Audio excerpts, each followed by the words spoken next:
Olá, minha gente, tudo bem? Espero que esteja tudo bem com vocês. Hoje eu vim tratar com vocês aqui um assunto bem importante, um assunto que vai começar a pipocar aí no mundo jurídico já, que é o PASEP.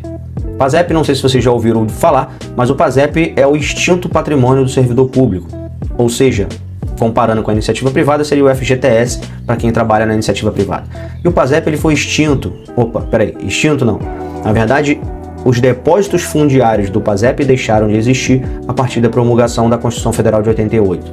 Tá? A partir de então, os valores que alguns servidores públicos tinham nessa conta vinculada ao PASEP ficaram lá parados, foram permitidos à época fazer levantamento desses valores através de compra de casa própria, casamento, algumas calamidades na época, etc. Mas em regra, o que eu venho trazer para vocês aqui é que esses valores que estão parados ou que ficaram parados em contas vinculadas ao PASEP podem ser recebidos pelos servidores públicos mesmo após bastante tempo desse valor parado lá. Tá? E essa informação ela é importante e está atrelado a dois temas que foram julgados pelo Superior Tribunal de Justiça, o tema 1150 e o tema 1300. Explico para vocês já o que acontece, o que aconteceu com o julgamento desses temas.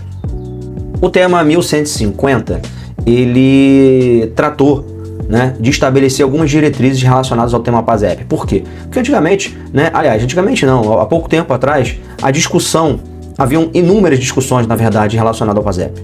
Tá? Primeiro, se o Banco do Brasil tinha ou não legitimidade para figurar no polo passivo de uma ação, por quanto tempo, como é que seria cobrado isso, a prescrição disso, já tem muito tempo que esses depósitos deixaram de ser pagos, recolhidos pela União à época.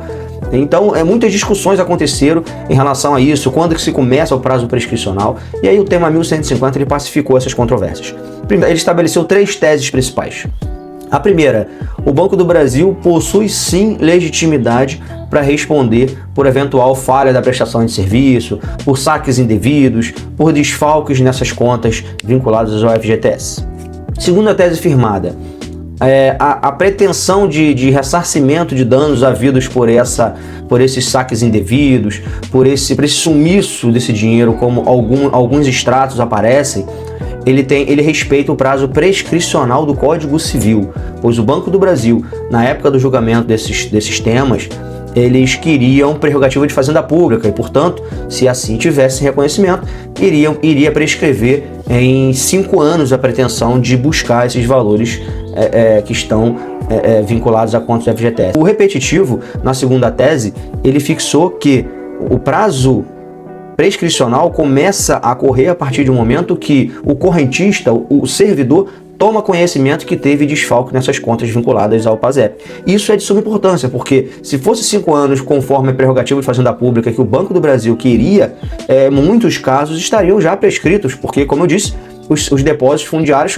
deixaram de ser feitos em 1988, quando da promulgação da Constituição. Acertadamente, o Superior Tribunal de Justiça reconheceu a prescrição como sendo aquela relativa ao Código Civil e com muita maestria, inclusive. Tá? O tema 1300, ele tratou, na verdade, de uma questão eminentemente processual.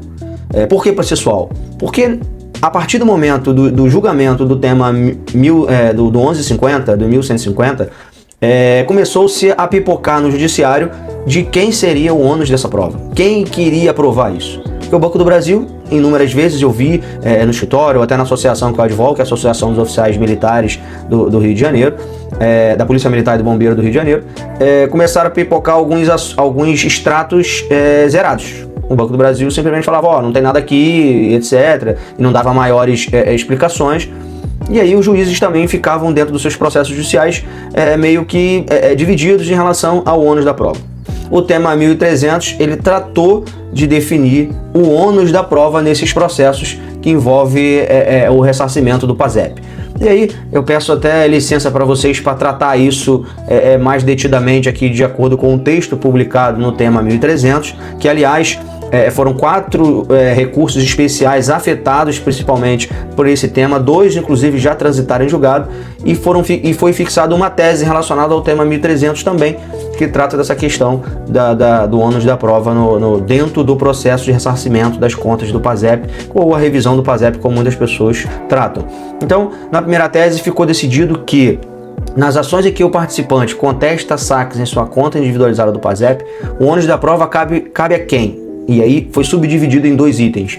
Ao participante, ou seja, ao servidor, quanto aos saques sob as formas de crédito em conta de pagamento ou folha de pagamento, por ser fato constitutivo do seu direito, o ônus da prova cabe ao participante. Então, a primeira tese diz que, resumidamente, que quanto aos saques, a forma de como esse crédito foi colocado na conta, e se foi pagamento, extrato, se consta na microficha, ou se está lá no contra-cheque, etc., na folha de pagamento, o ônus de provar isso é do participante. E isso tem uma lógica, né? Tem uma lógica por quê? Porque essa lógica, o Banco do Brasil, teoricamente, não poderia expor dados de uma conta de um correntista, independentemente de qualquer tipo de pedido, exceto se for pedido judicial. Então, o ônus de provar que aquilo ali que teve um desconto na conta dele é do próprio participante. E o subitem 2 dessa tese do 1300 aponta como sendo o réu o ônus de provar esse desfalque. Quanto aos saques sob a forma de saque em caixas de agência do Banco do Brasil, por ser fato extintivo do direito do autor, cabe ao Banco do Brasil provar na forma do 373, inciso 2 do Código de Processo Civil.